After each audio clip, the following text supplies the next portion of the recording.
Good evening and welcome to our very last live event of the year.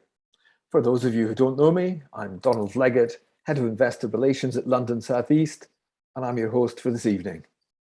We're delighted to welcome our event sponsors, Primary Bid, who've been kind enough to sponsor all our autumn events. Primary Bid's aim is to give retail investors equal access to IPOs and one-off public company fundraisings on the same terms as institutional investors. If you register at primarybid.com, you can keep up to date with our flow of IPOs and capital raises. Now, what our growth companies have in common tonight is a low market cap relative to their net asset value potential. And most of our companies speaking are probably familiar to you. We have Atlantic Lithium, who were formerly Ricca Resources. We have Longboat Energy. We have Cora Gold. And the one new to me is the biotech company Valerix. As usual, each CEO gets 30 minutes to make their investment case, with around 18 minutes spent talking to slides, and then we take questions from you. Feel free to start writing and sending you questions now, and I'll name check as many of you as I can during the evening. Just click on the Q&A button towards the bottom right of the Zoom screen. Now, what I would say is you need to give us your real name. You need to tell us which CEO the question is for, and please do keep your questions short and understandable. And for those who can't make it tonight, why not summarize events and post your thinking on the London South East company chat board pages. Our bulletin boards are studied by everyone from company senior management, financial PRs, brokers, and AIM institutions. So your views can be influential and they do make a difference. We've recently launched our own Investing Matters podcast, hosted by the inimitable Pete Higgins. And these Investing Matters interviews are discursive and in-depth, each with a successful professional investor, happy to share their trade secrets. Episode 3 with the amazing award-winning tech innovator Elizabeth Gooch is available now. Now, if you've never listened to a podcast, and I know by the watching demographic that some of you may not have, then this is actually a really good place to start. Finally, we're looking forward to bringing you as many live events as we can in 2022. Good Lord, it's got to that stage already. We're talking about 2022. We sometimes get as many as 500 people watching these days. We've built that up over the year, and it's nothing short of extraordinary. So I really would like to thank you all for having participated and for having watched. Our dates for next year will be announced shortly. Just check our events tab on the lac.co.uk website. And that's it from me. Time to hear from our companies. Our first company tonight was called Ricca Resources 3 weeks ago. Since then, it has successfully demerged the gold assets into a separate unlisted business called Ricca Resources, and it has changed names to Atlantic Lithium. This morning, Atlantic upgraded its scoping study for the Ewoya Lithium project in Ghana, incorporating the increased JORC resource of 21.3 million tons, resulting in a significant improvement in project economics and life of mine. 3 weeks ago, the market cap was around 120 million. Now it is around 138 million pounds. So to that extent, it has been a success. And tonight, CEO Vincent Mascolo joins us live from Australia. Greetings, Vincent. How are you, Donald? Thank you for having me back. It's a double pleasure, Vincent. Now, you told me just before we went on air that you've had 3 hours sleep so far, so that's not the best. We'll try our best. We'll make sure we're not too grumpy. No, we understand that this is slightly tougher for you than it is for us. That's all right. We'll plow on. Okay, you've got 18 minutes to present your case through slides, and then we'll take Q&A. Okay. Can you see my screen now? I can see your screen. It's looking beautiful. Okay. Thanks very much, Donald. Good evening, London, and welcome to Atlantic Lithium, formerly called IronRidge. Atlantic Lithium now is a West African-focused lithium spodumene concentrate developer and explorer centered around Ghana and Côte d'Ivoire. And as Donald suggested, has stated, we today announced our scoping study upgrade, and we'll be talking a little bit about that later through the presentation. So welcome, everyone. Here's our standard disclaimer, and just in case you want to rush in and buy the stock tomorrow, read this carefully. It's riveting stuff. Look, as a corporate business overview, today we're going to touch upon a few key elements, and the overarching element is we're set to establish West Africa's first hard rock lithium mine. We have a high-grade lithium spodumene deposit in Ghana called the Cape Coast Lithium Portfolio, and more specifically, the Awoya project. And this Awoya project in Ghana has significant exploration upside, strong ESG credentials, which we are rapidly advancing to development through the full funding investment package provided by NASDAQ-listed Piedmont Lithium. And we'll touch on all these elements through the presentation. But once again, the refreshed corporate snapshot. I guess the key takeaways here as our new ticker is ALL, ALL, listed on AIM. We have significant and like-minded shareholders in Assur Limited, DGR Global, Sumitomo Corporation, and recently to the register on the back of their investment is Piedmont Lithium. We have a very healthy treasury of around 20 million US today. We're fully funded and we have no debt. So just a touch on our joint venture partner that's funding this project, providing Atlantic Lithium in, shareholders and investors with a 50% free carry and 50% of life of mine product. Piedmont are a NASDAQ-listed entity establishing themselves to become America's #1 lithium hydroxide producer. We also share their vision and believe in their capabilities. Piedmont already have established relationships with Tesla and many other US-based automakers, which gives us a leg in without much work. Piedmont also, as you can see from Keith Phillips' quote there, also sharing the belief that our Awoya project is an industry standout and leveraging off world-class infrastructure. The Piedmont investment is a 3-stage investment. Stage 1 is completed with 16 million US into the Atlantic Treasury. Stage 2 is well underway, where Piedmont Lithium have to spend in aggregate 17 million US dollars in two segments or 2 areas. One is regional exploration to expand the resource even further beyond today, and then to take the project to DFS studies so we can fast track the development to sales. And then stage 3 is obviously once they've completed stage 2, naturally they progress to stage 3, and they will fully fund the Awoya Lithium project to development. It's a pure joint venture. It's a 50-50 joint venture. We will now share any savings and share any pain in cost overruns. But I guess the key takeaway for Atlantic Lithium shareholders and new investors is that we are getting a 50% free carry.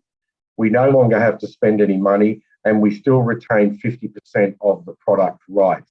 And we have given away no rights, preemptive or otherwise, in respect of the life of mine product, our 50%. Atlantic Lithium also retains its Côte d'Ivoire project 100%. Look, the benefits to Atlantic shareholders and new investors is very simple and numerous. Firstly, the project endorsement and instant access to the rapidly growing US-based EV markets. Atlantic is fully funded, and we have no debt, and it's being and we have a healthy treasury in the order of around US $20 million.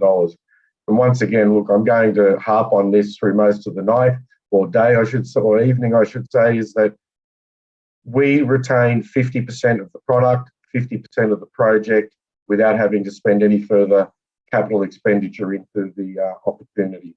This is a great de-risking investment opportunity for new existing shareholders and new investors looking to come into the lithium space. As most of you have probably seen today, we made another landmark announcement with our scoping study upgrade on the back of last week's mineral resource estimate of 21.3 million tonnes of 1.31% lithium oxide.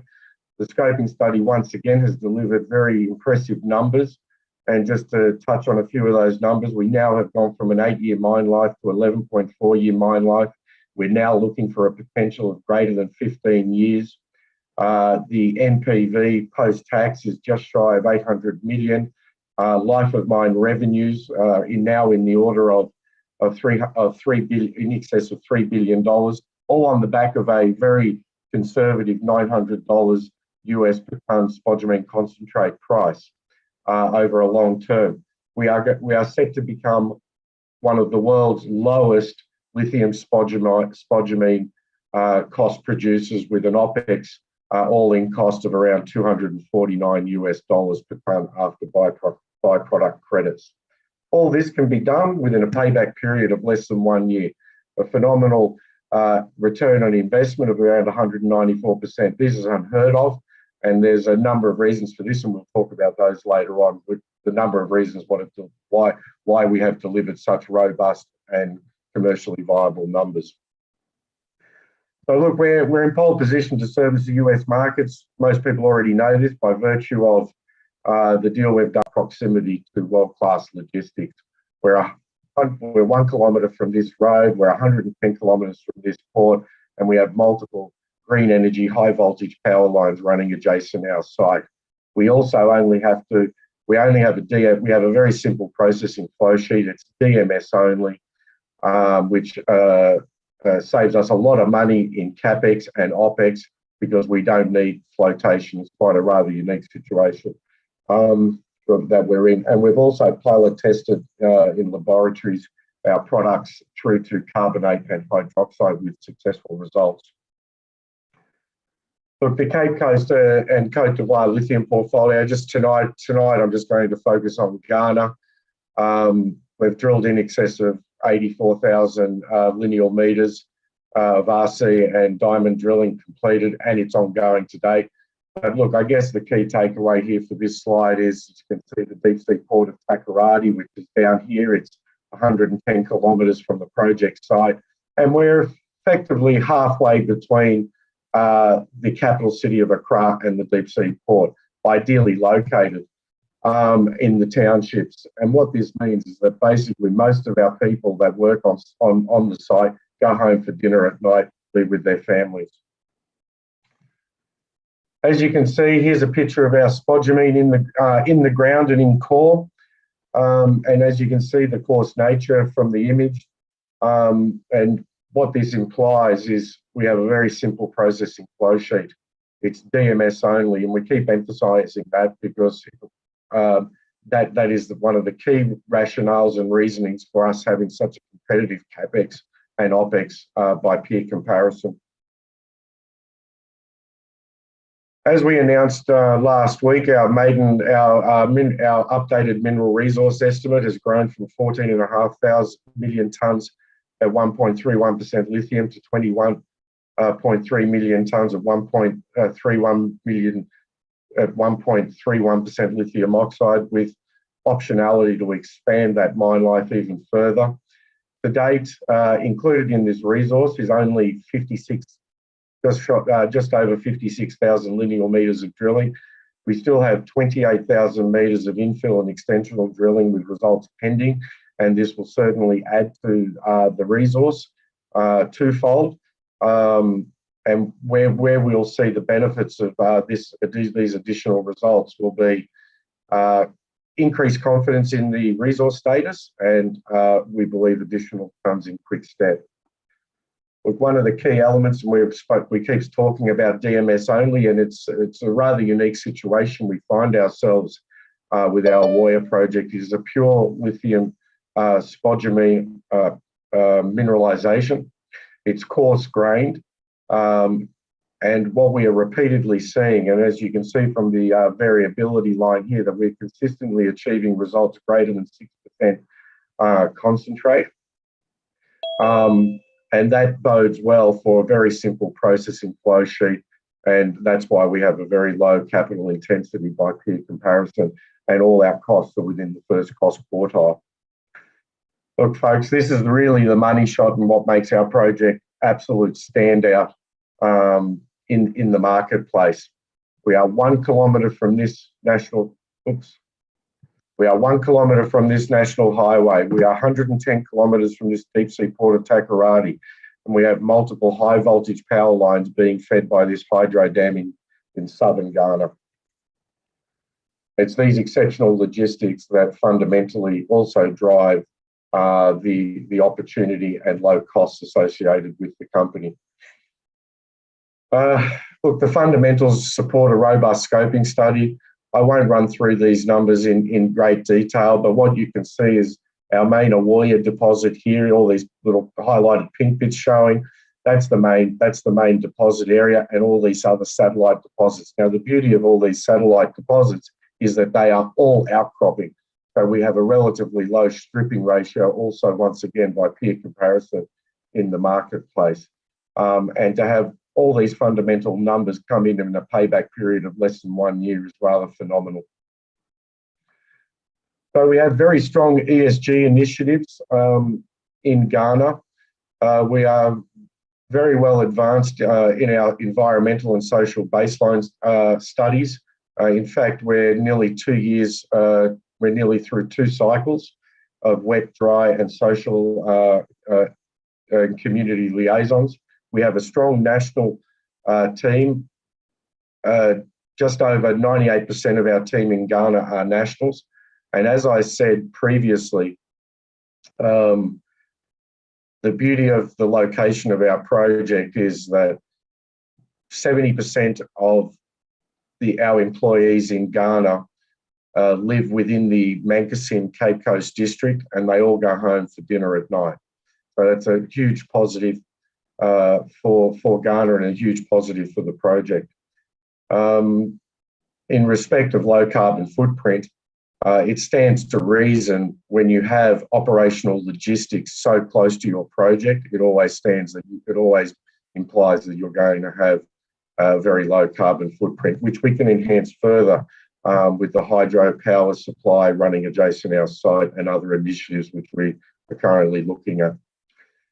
As part of any developing project, it's always good to have significant exploration upside. In Ghana alone, we've only drilled 13 square kilometres, about 560 square kilometre tenure package, and it's all been centred around the Awoya Mankasim district. We recently had the Cape Coast significant tenure package granted to us, so we're looking forward to sinking our teeth into that early in the new year. And look, with such a vast tenure package, largely underexplored, we have a significant line of sight to multiples to the current resource status. So, 2 key elements there: significant project, fast tracking to development, and significant exploration upside. I guess to conclude, and thanks for listening, you can see here on the screen, this is our team in Ghana. And we would encourage everyone and anyone to follow us on our social channels and platforms. Thank you very much, and I look forward to your questions. All right, Vincent, well done. That was very clear. Thank you. How excited are you by this project, Vincent? Very excited. We just need to get investors more excited. Yes, that's quite an amazing thing you found there, Vincent. Look, it is, and doff my hat to Len Koff, our Chief Geologist and Chief Operating Officer. This was very much a first principles discovery from literature review. We flew into London, went to the universities, collated the literature, and then flew into Ghana and secured the tenure package we have today. So this is a discovery from Greenfield's first principles. Now you say you've actually only drilled a certain amount of your tenure. How confident are you that the next drilling will just produce the same high quality spodumene? Look, we're very confident because what we're seeing, we actually are able to visualize now or to visualize into numbers what we're seeing in the ground without having the assays, having received the assays. So we're very, very confident that the results pending, the 28,000 metres of drilling results that are still pending, are going to deliver increased confidence in the current resource and add quick tonnes. And then, beyond that, it's how long is a piece of string? I mean, 560 square kilometres, only 13 square kilometres drilled. the upside is very significant, and we are very confident of further discoveries.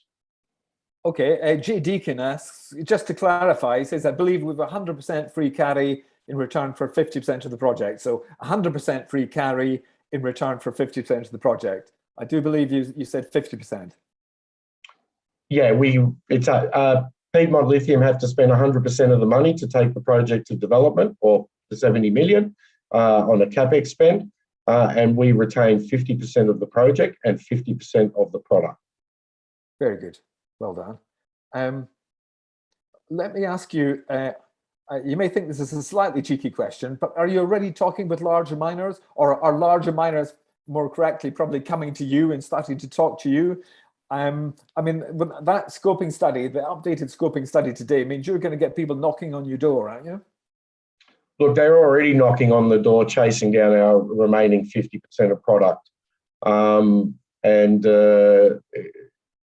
It's a little overwhelming and complimenting, to be honest. Everyone sees our project as a great startup. It's a very doable project. So look, I guess in short answer to your question, Donald, the answer is yes, we are talking to a lot of people every week. What might an exit actually look like, Vincent? I mean, would you be tempted? Tempted for what? Well, you tell me. That's your part of it. Do you want to see this to production, or would you think this is phenomenal? Someone comes in and gives me a large chunk of money, I will sell this. Look, I think we take there are multiple exit strategies that could be adopted.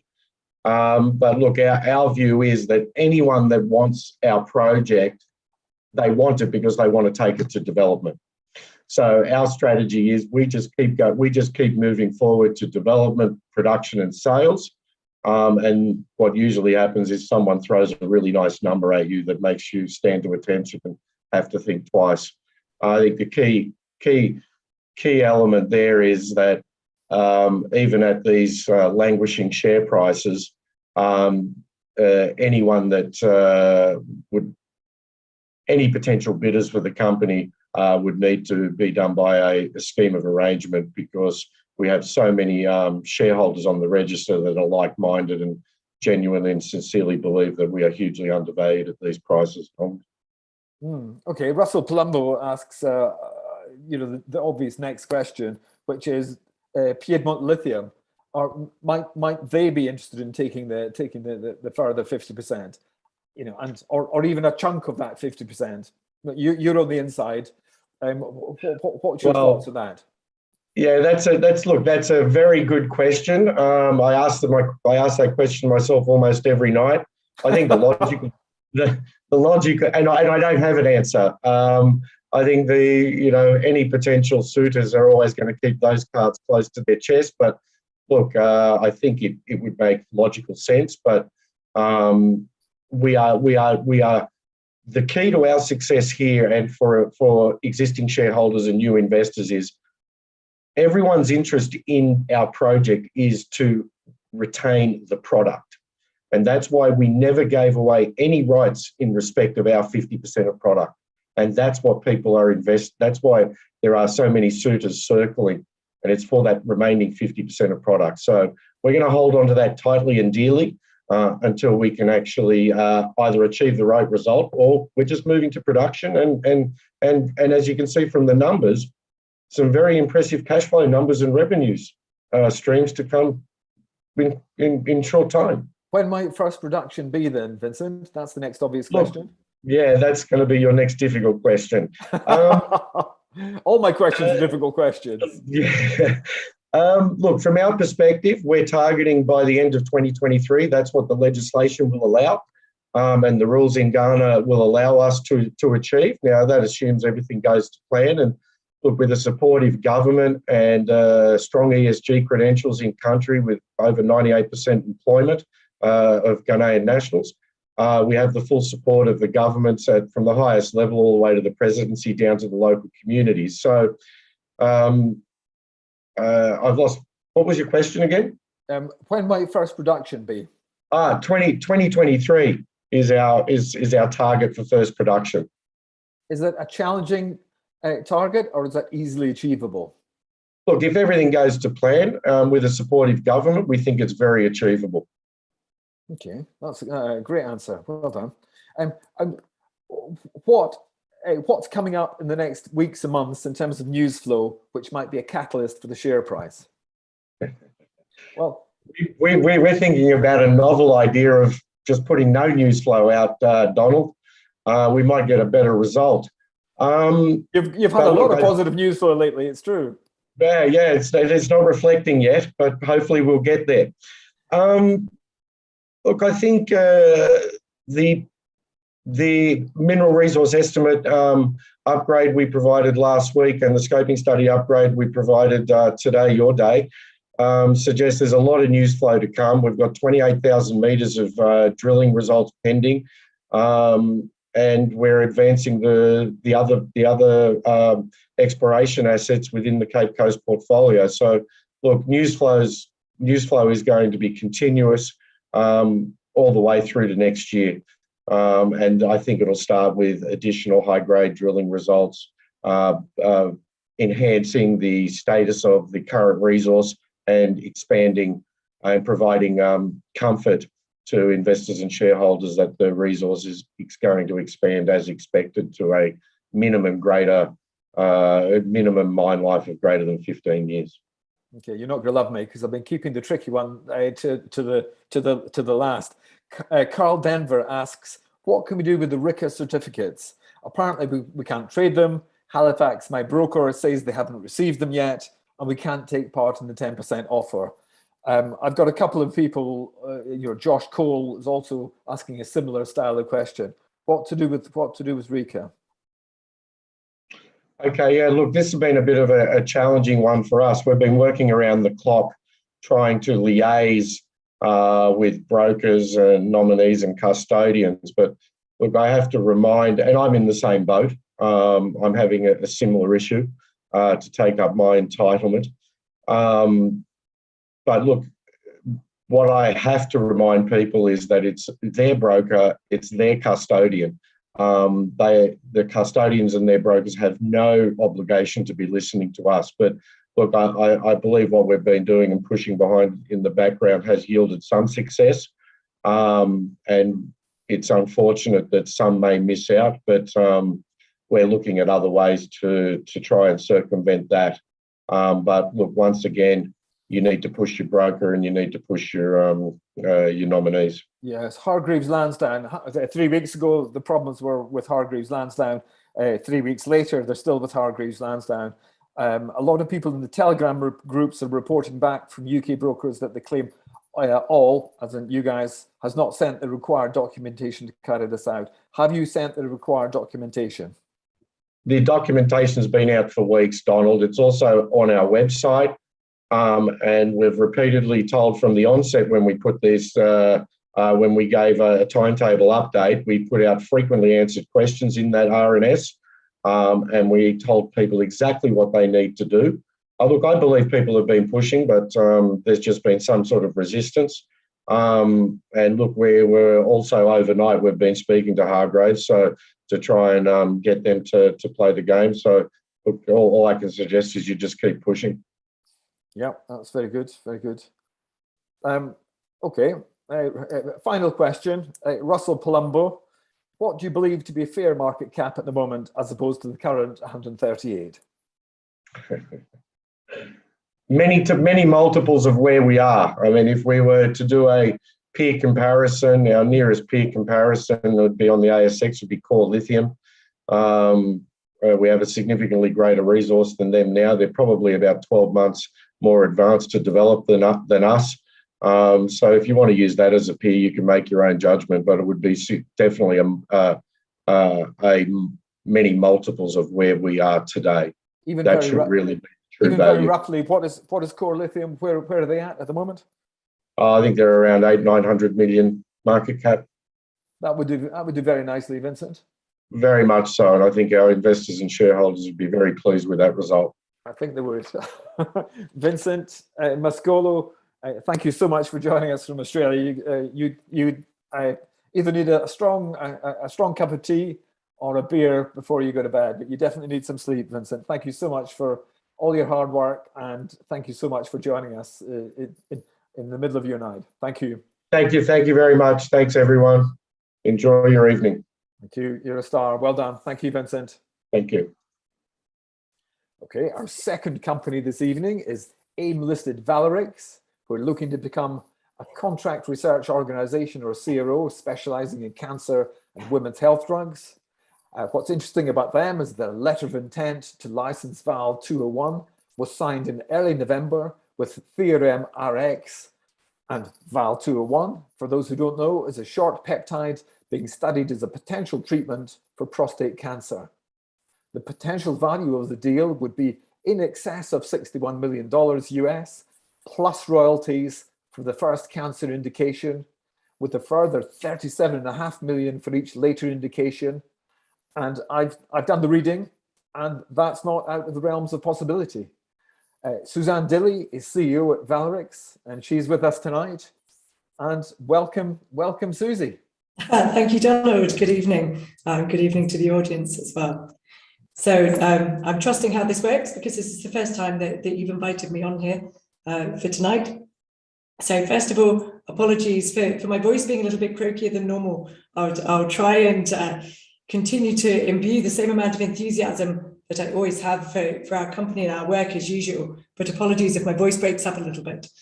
I know that everybody likes to read into every flick of my hair about what might be going on in the background. So I think if I'm losing my voice, it must just be because I've been talking to far too many people recently.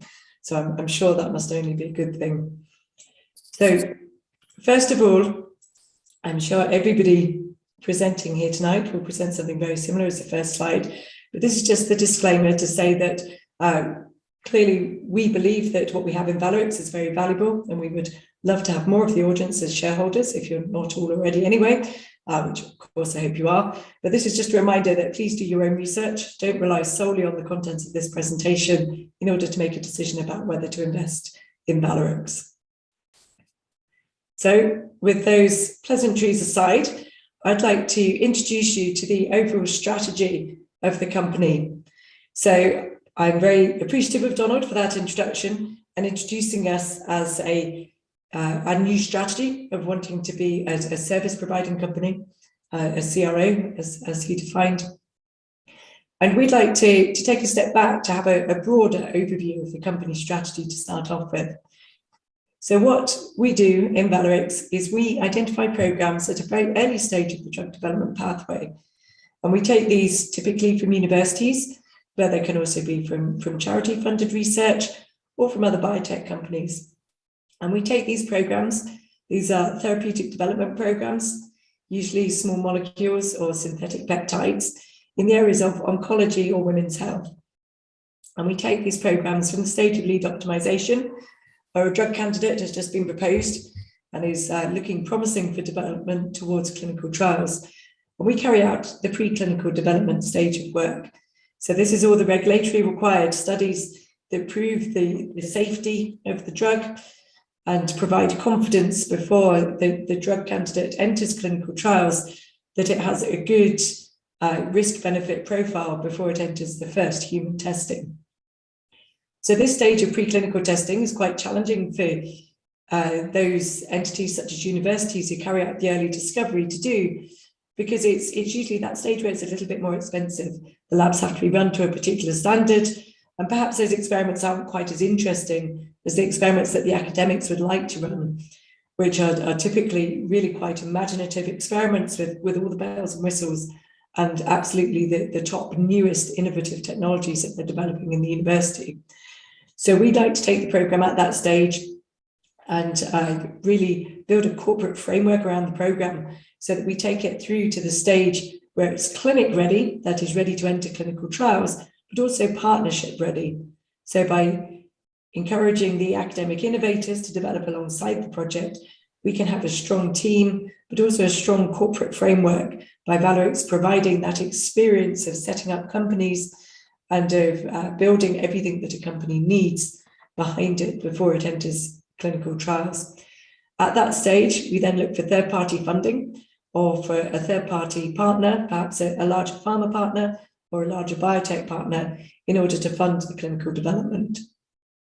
Now, this is a bit of a deviation to our strategy from a few years ago. So Valerix, a few years ago, used to take programs through to the end of phase 2 clinical trials in order to hit that value inflection point where you have the clinical proof of concept and real confidence that the product's going to work before looking to pass on to a larger pharma partner or another biotech partner.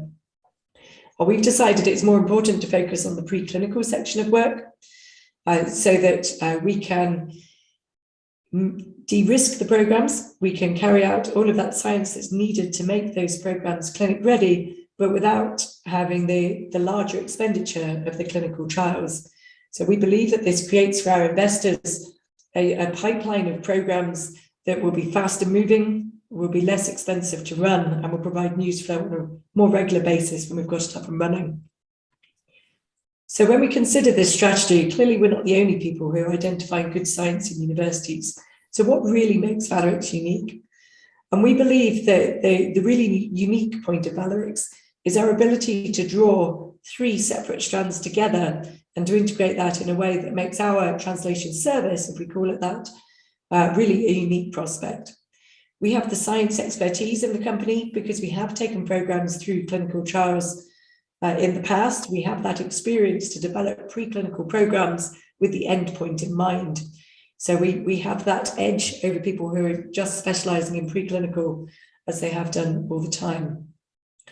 But as an AIM-listed company, we also have a fairly unique blend of commercial and financial expertise so that we can introduce those programs while we're building that corporate framework around the program. We'll be placing them into special purpose vehicles, subsidiaries of Valerix, which will be able to go out and talk to third-party financiers, whether that's venture capital or whether that's the larger pharma partners to look for partnership arrangements for funding clinical trials. We can support that because we know what those larger partners need and what they want to see in a product. And we also have that commercial experience of negotiating deals.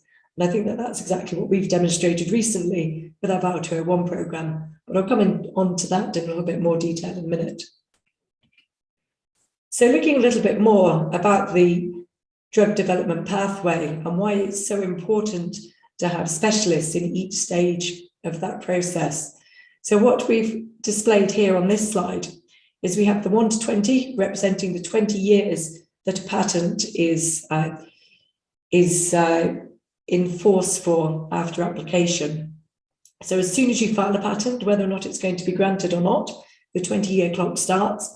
And at the end of 20 years, the patent is no longer in force, which means that all of the information that you've published and all of the information that has to be placed into the patent is available to the wider world to use, to copy, and to produce competing products for. So you really have quite a strict 20-year timeline on this to develop the drugs and to sell them in order to make that profit at the end of the process.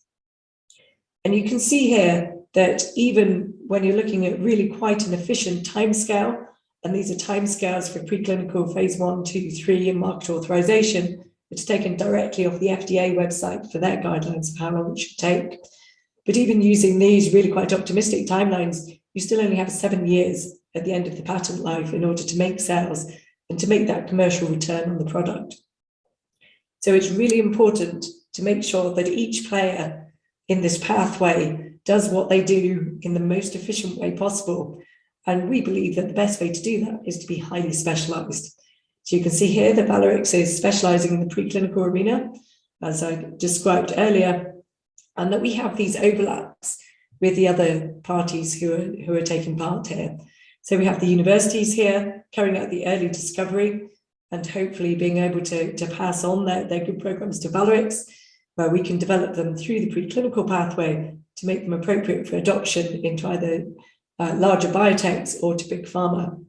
And we note here we've made a fairly tentative link to big pharma here. Typically, the larger pharmaceutical companies will take programs from phase 2 or later when you've got that first proof of concept in clinical testing. However, in some areas, and particularly in areas such as women's health, where there's really quite a scarcity of programs around the preclinical arena at the moment. Big Pharma are starting to stretch back earlier, and they're certainly talking about taking programs a lot earlier than they have done in the past. But we also detail the other players here that also operate in this space.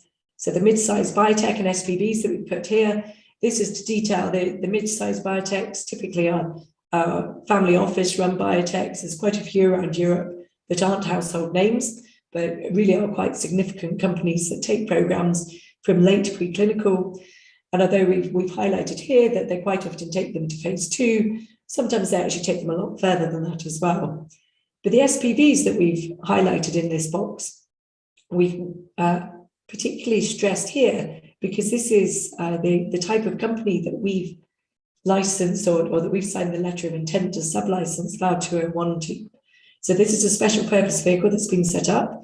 In our case, TheoremRx is being set up by a group of industry experts in order to take a small pipeline of programs, of which we believe VOW 201 will be really the centerpiece of their work, and to take those through into some important stages of clinical development to, in the case of VOW 201, to enhance the clinical data that we've already developed and in order to move it forwards.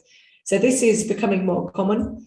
The group of industry experts, particularly in the US, get together, and these may be ex-pharma people. They may be, in our case, we named Ken Sorensen on our RNS release about TheoremRx. He's a patent agent, or used to work in the USPTO.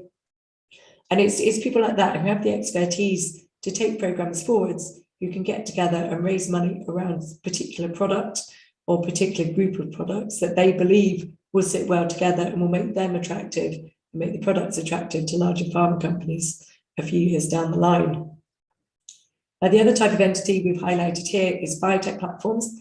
So this is to highlight the fact that there are some companies who have interesting platform technologies, who sometimes offer these platforms to the wider industry as services, while also developing their own in-house pipeline.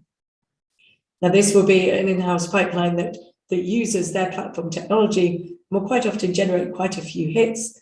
From that, there's those drug candidates that fall into our sphere of interest. And that's another source of programs for us, that we can potentially take programs where they've been generated by a platform and perhaps that biotech doesn't have the resources to take forwards everything that they generate. But as you can see on the biotech platform box, that actually overhangs in both directions to our area of expertise. So in some cases, we might actually be passing programs on to them as well as taking them off.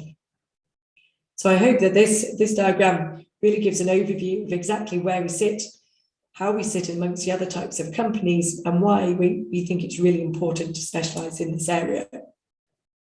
Now, while we're looking at this, we want to also consider how we can better enhance our expertise in this very specific area of preclinical development. And we think that the next stage for Valorix is to look at expanding our capability by actually looking for platform technologies or facilities or capabilities that would enhance our ability to carry out those preclinical tasks, but actually to carry it out in-house and not necessarily to outsource everything as we do at the moment.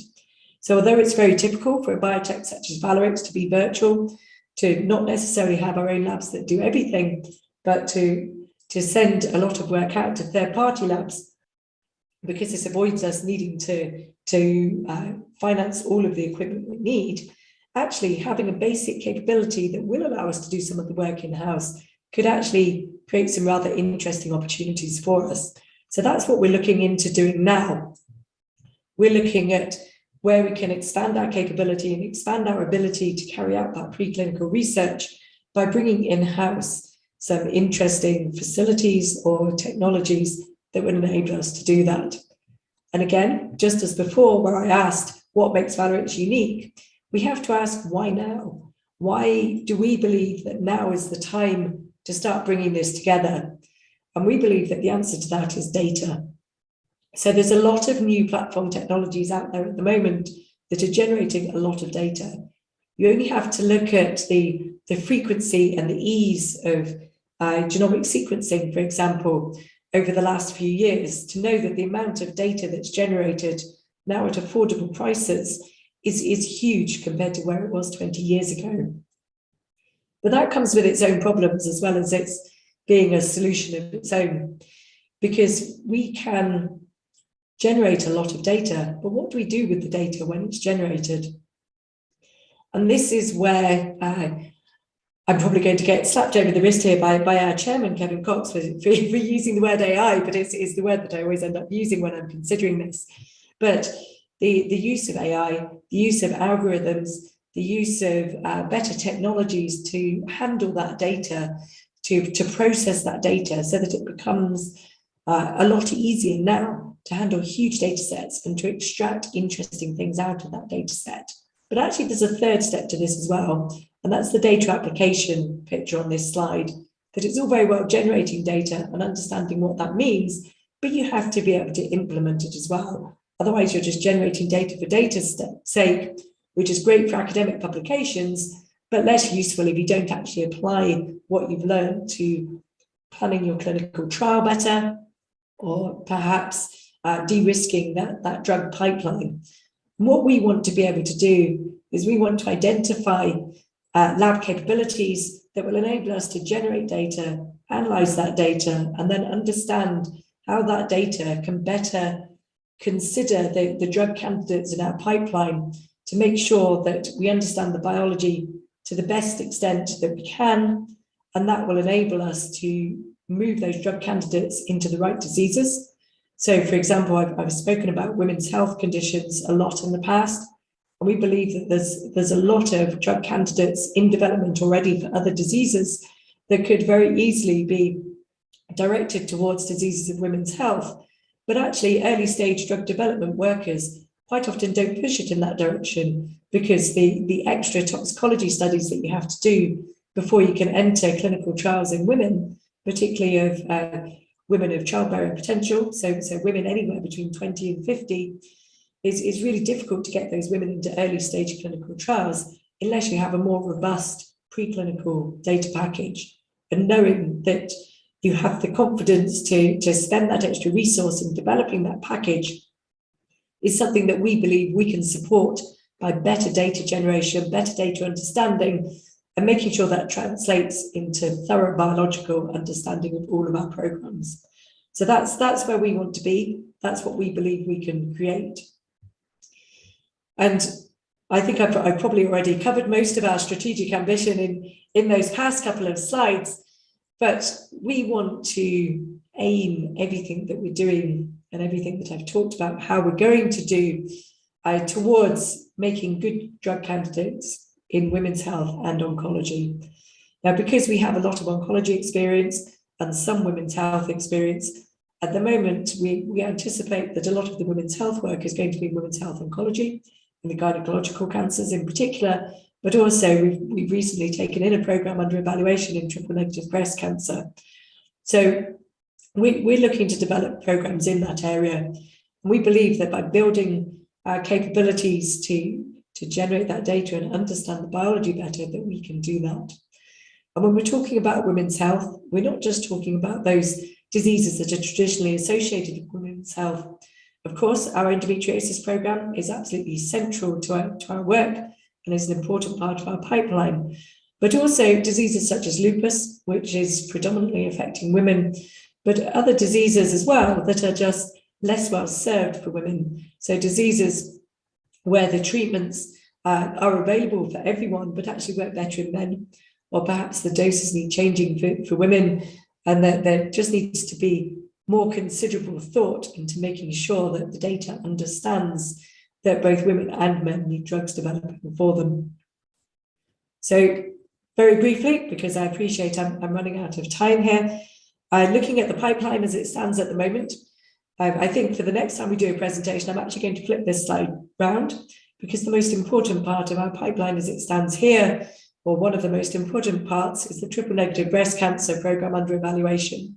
So we announced this a month or so ago, that we've taken this program under an evaluation agreement from a London university, Unfortunately, we can't say much more about it at the moment, but that's currently undergoing some preclinical assays, as it will for the next around 9 months, probably, while we assess whether it's scientifically and commercially relevant to take into a full licensing agreement for us, so that we can run it properly through all of the preclinical development stages that are needed to make it clinic ready and partnership ready.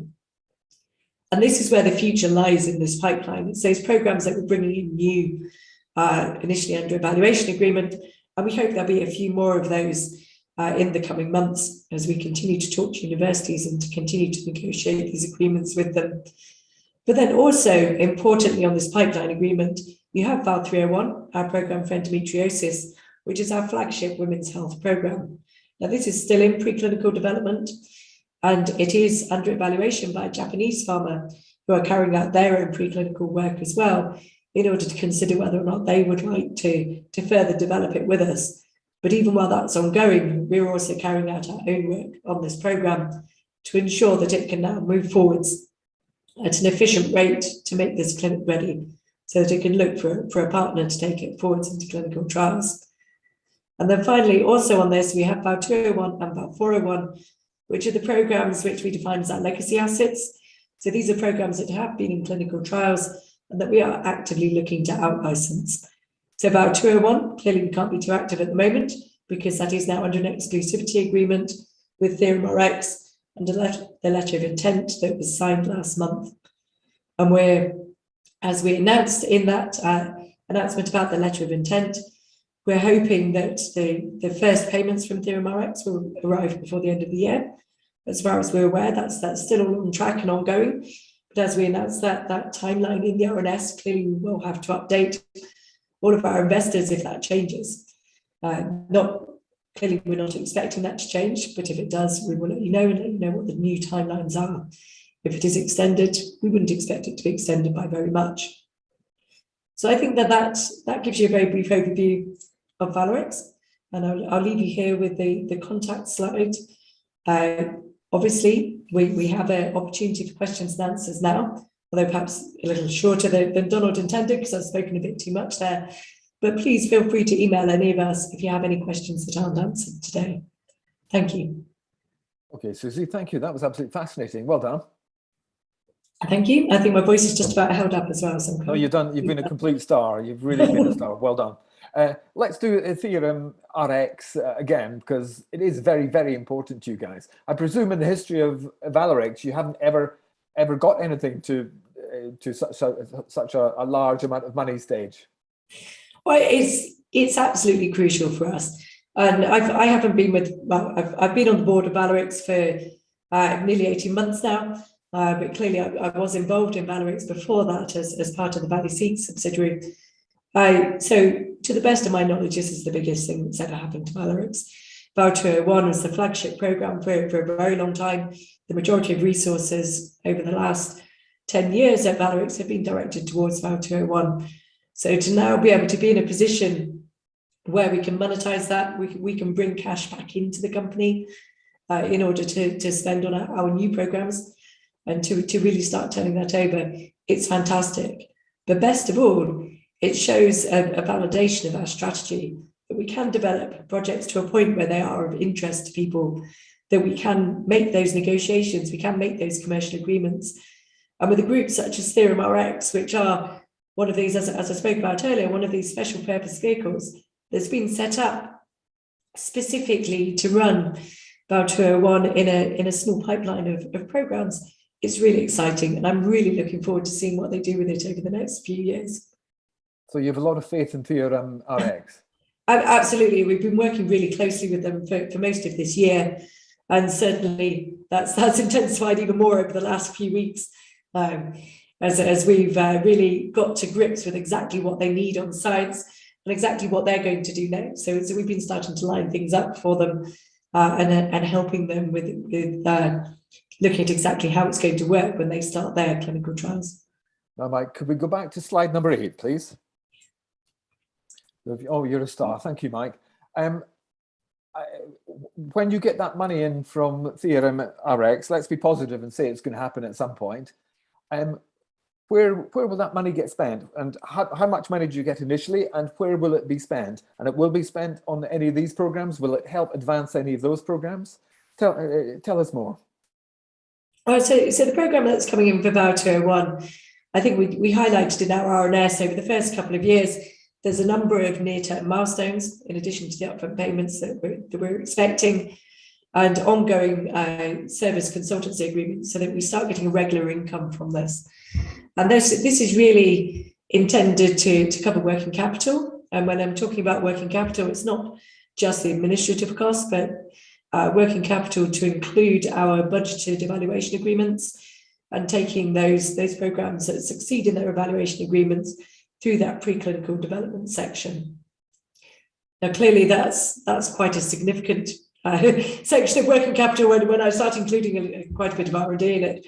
And that is really the core of our business, is developing this in-house side. But because we're looking at expanding our capabilities by bringing in new technology platforms, we'll be able to actually bring in revenues from that side as well.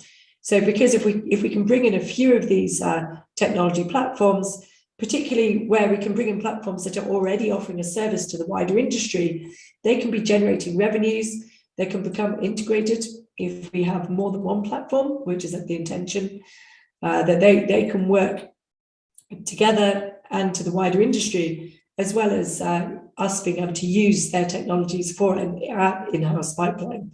So the FNMRX money, it goes to underpin the new strategy, effectively. Absolutely. So I've drifted off the original question there, haven't I? So the money coming in from Theorem will be used for working capital and those evaluation agreements, but that money will also be bolstered by money that's going to be coming in from the services that we're going to be offering from the platforms that we're hoping to identify. So I've had a question, which is, it sounds like quite a tough question, and I suppose it's a sad one, really. Richard White has been a shareholder for a number of years. He's heard previous presentations with similar content. He's invested thousands in Valorix in the past few years, hoping to support your kind of research, which, to be honest, does sound fantastic. But as he says, to my substantial cost. Why should I believe that this time around it'll be any better now? Richard White. Well, I think I have to say that I've been on the board of Valorix for approximately 18 months. Shortly before the time that I took over, the market cap of Valorix was less than $500,000. It now stands at around 20 to 25 million. And when you do the peer group comparison, clearly we believe that we have potential for the market cap to be significantly higher, even before any further developments or further development of the capability can be carried out. So in the time that I've been on the board, I believe I've generated significant value for shareholders. Now, clearly we do sympathise with those shareholders who have held for longer and have not seen that value reflected in the share price with respect to the share price that they originally bought at. Clearly we can't change the past. And I have to emphasise that although I was CEO of the Ballyseat subsidiary, I did not have significant sway on the board of Valorix prior to my appointment to the board 18 months ago. So why not, Susie? You have significant sway now. So. I would like to make sure that the board hear you say that. But I do stress that it is not a dictatorship in Valorix. We have a board, we have scientific advisors, we have commercial advisors, and we make sure that everything we do is well considered. We make sure everything is budgeted. We keep costs. Let me just quickly ask you one last question. I do apologise. How do you see the preclinical pipeline developing over the next 12 months? And with the new funding coming through, are there any opportunities for early cash generation? The opportunities for early cash generation are really around the technology platforms and the revenues that we can bring in from that. Not about speeding up Japanese pharma company who've been 18 months and not done very much with the data studies. I think that I'd be very surprised if any shareholders know exactly what the Japanese pharma company's done or not done, because I think they don't know who they are, for one. Well, that's very much their choice. And likewise with the London University that doesn't want to be named, we have to respect our partners' right to confidentiality when they want it. But of course, anyone who's going to be helping us develop our programs, we are always going to respect their wishes when it comes to that. But I always stress that we are developing BAL 301 and endometriosis ourselves in conjunction with looking at the data that's being generated by the Japanese pharma company. Sadly, Susie, we are out of time there. But Mike Scott asks, I must have intuitively been asking his question for him, because he's asked that very thing. But we're out of time. You're a complete star, Susie. Fantastic. Thank you very much for the invitation. And I hope it's been a real pleasure. I hope you enjoyed it. Thank you. Bye. Fantastic. Thank you. Have a good evening. Now to Kora Gold. Kora Gold have been exploring and developing the Sanan Kora Gold project in southern Mali for some years now, and have been hitting their milestones with increasing regularity. Well done, Bert. Kora published a very positive MRE, or mineral resource estimate, in November. This added 200% to the resource, with 809,000 ounces, both indicated and inferred, at 1.15 grams per ton. If you're not into mining, 1.15 grams per ton of gold is very good. A definitive feasibility study comes in the first half of next year, and the open pit mine project has been underpinned by a $25 million term sheet from Lionhead Capital. Bert Munro, CEO at Kora, joins us now. Over to you, Bert. Hey, Donald, how you doing? I'm great, thank you. Good. It's great to have you with us tonight. Yeah, thanks for having me on, as ever. As instructed by you earlier, Donald, I'll aim to present reasonably briefly to allow plenty of time for Q&A. I think you've had a few questions already, haven't you? So we've got some questions ready to go. I'll do my best to talk through in sort of 15 minutes or so, and try and leave quarter of an hour for questions at the end, if that's great. Right. Over to you then, Bert. Great. Presentation's up, though. Fine, is it? Yep, it's looking good. Brilliant. Hi, everyone. I'm Bert. As Donald said, I'm the CEO of Kora Gold. I've been CEO since January of last year. Kora at the moment is on a really exciting journey. We delivered a scoping study on the project in Mali at the start of last year, and are obviously rapidly moving towards completing a feasibility study by the middle of next year. Just to step back a second and just to overview Kora, we're AIM listed back in 2017. Our focus really is in West Africa. It's a massive gold region globally. We've got a number of permits for exploring for gold in southern Mali predominantly, but also in West Mali and also in Senegal. Our main project is called Sanan Koro.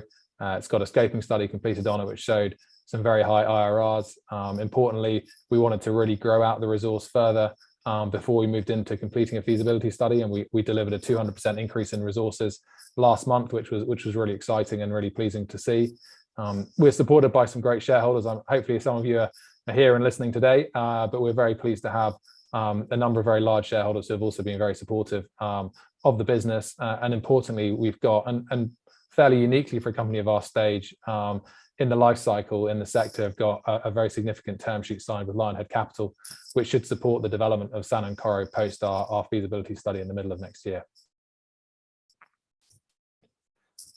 Just to go into these project portfolios, I won't dwell on it. And just to say also, if anyone wants to get more details that you don't hear today, you can always drop an email to Kora, and I'm happy to get back to anyone if I don't cover anything off or you're not able to get your question asked. So feel free to get in touch at any time.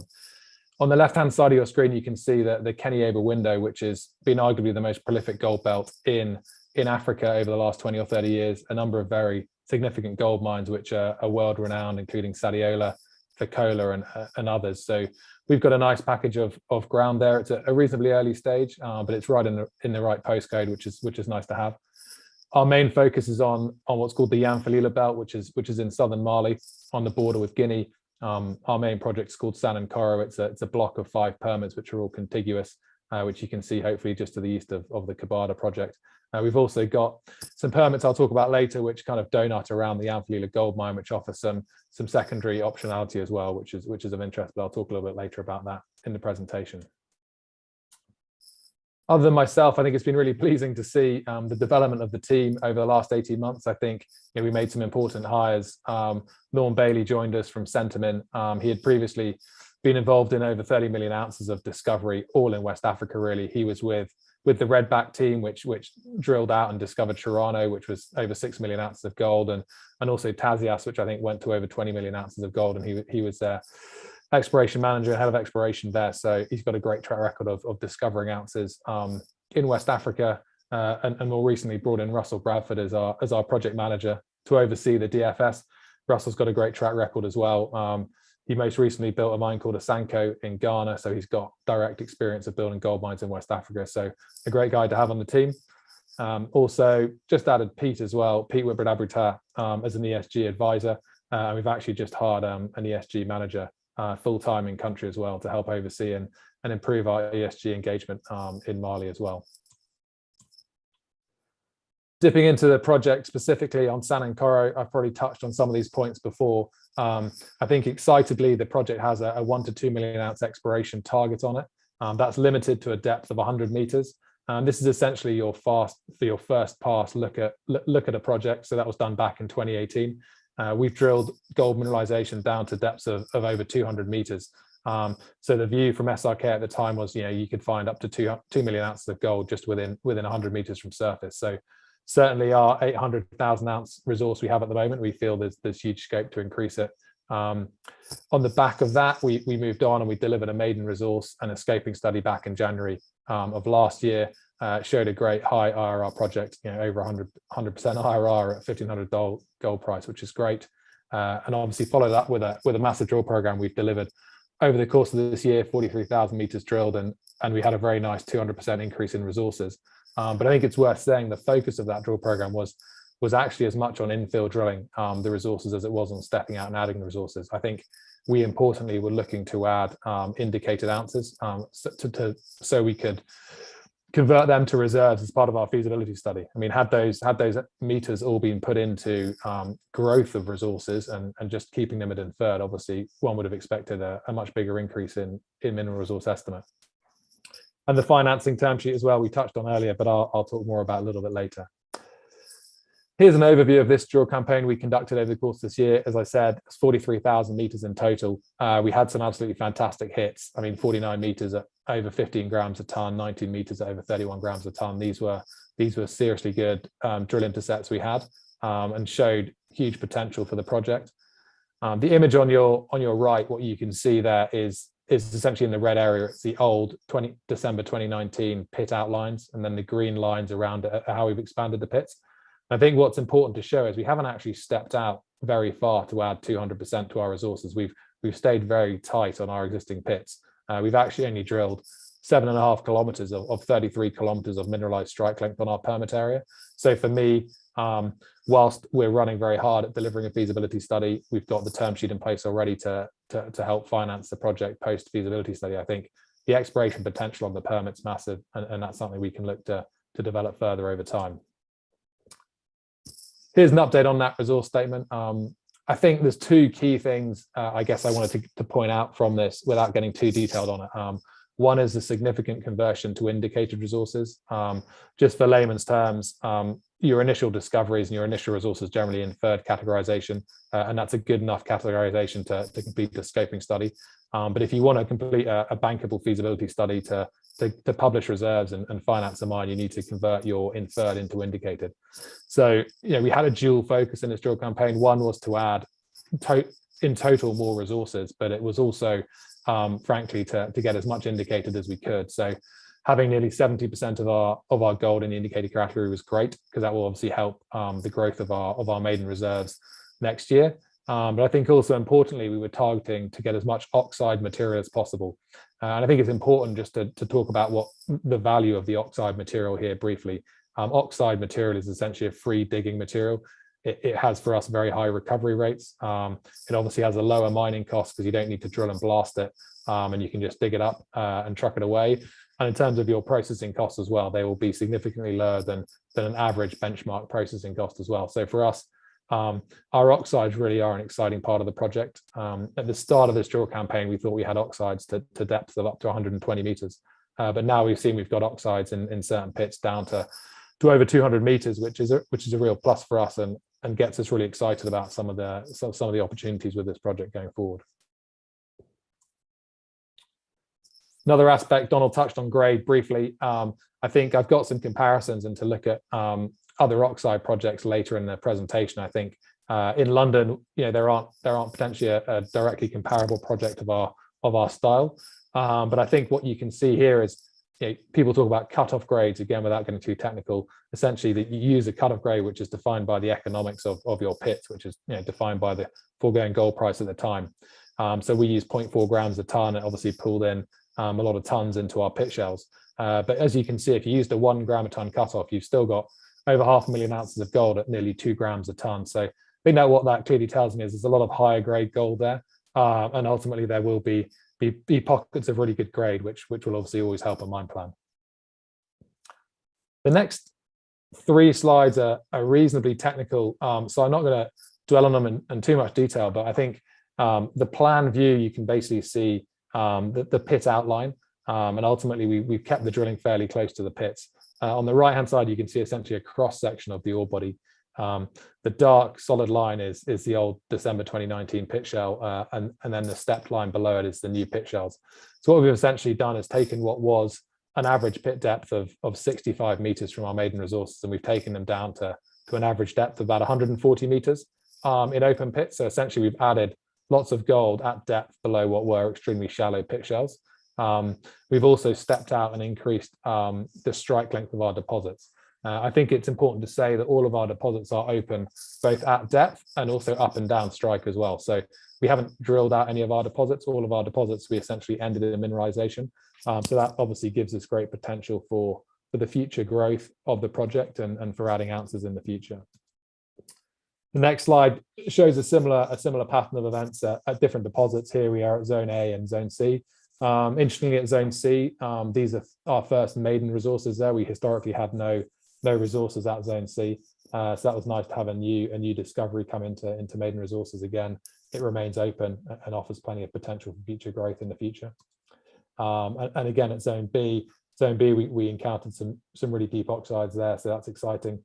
What you can see on the image there is it looks quite stringy, so you can see these pods of resources with gaps in between them in that image where you can see the pit shell outline. That isn't due to that hasn't been sterilized. There hasn't been results which have meant the gold isn't continuous through those zones. It just hasn't been drilled yet.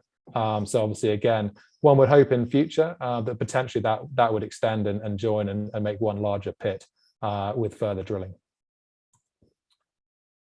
Touching on our timeline, reasonably aggressive, keen to keep moving as quickly as we can. Obviously, just delivered the resource update.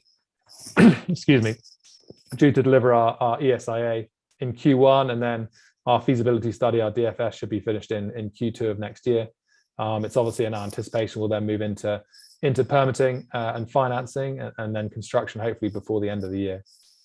We appointed all of our key DFS contractors over the summer, and they've all done site visits and they're cracking on with their work. They're making really good progress. It's really pleasing to see. We've got aspects of various DFS drilling ongoing at site at the moment for hydro and geotechnical work as well. So site's still very busy, and there's still lots of work going on. But yeah, it's good to see that timeline. It's good to always remind yourself of the next step and what you're looking to deliver over the coming months. I think one thing which does set Cora apart maybe from some other juniors at the same stage as us is a very strong commitment from our leading shareholders. Lionhead Capital is linked with our largest shareholder, the Quirk family. They've committed a term sheet of $25 million on completion of the DFS to support the development of the project. They have said they're prepared to syndicate up to a third of that with other shareholders. So they're by no means, they're essentially looking to underwrite the $25 million, but they're happy for other shareholders to come in and share in it as well.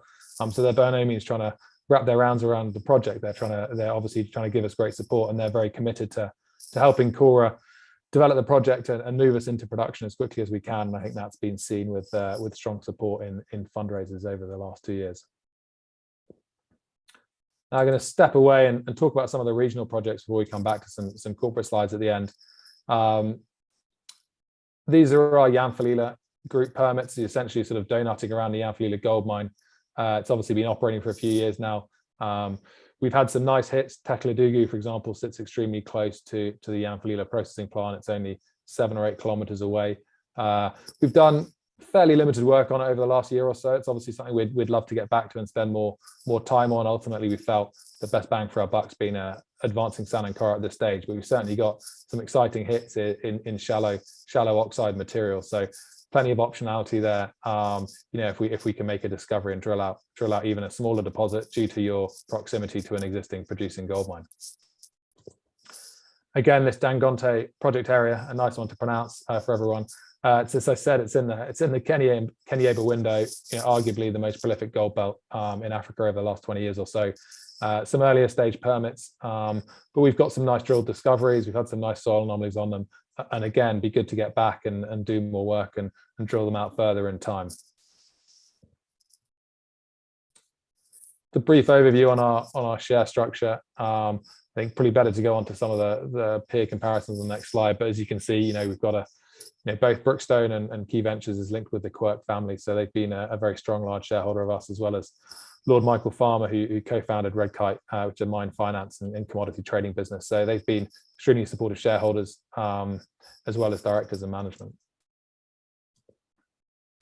Yeah, I think on the peer comparison, I think what I just wanted to really I guess, explain to people the case study of Robex. I think in the London market, people are used to seeing projects which are sometimes underground or sometimes they're quite deep open pit, generally all fresh rock mines. And I think people then ultimately are looking for different things in those. I think what you can see in Robex, it's a Canadian listed company.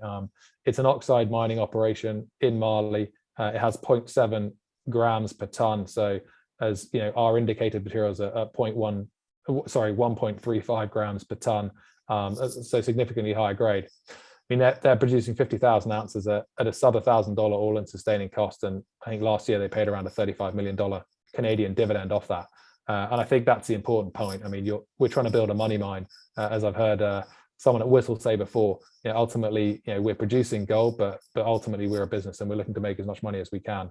And I think you can get fixated by a specific number in this sector, and I think it can have a lot of technicality to it. But ultimately for us, free digging oxide material from surface, so hopefully some shallow oxide pits should deliver us hopefully good free cash flow generation, and obviously that's what we're looking to show in the course of our feasibility study, which is ongoing at the moment.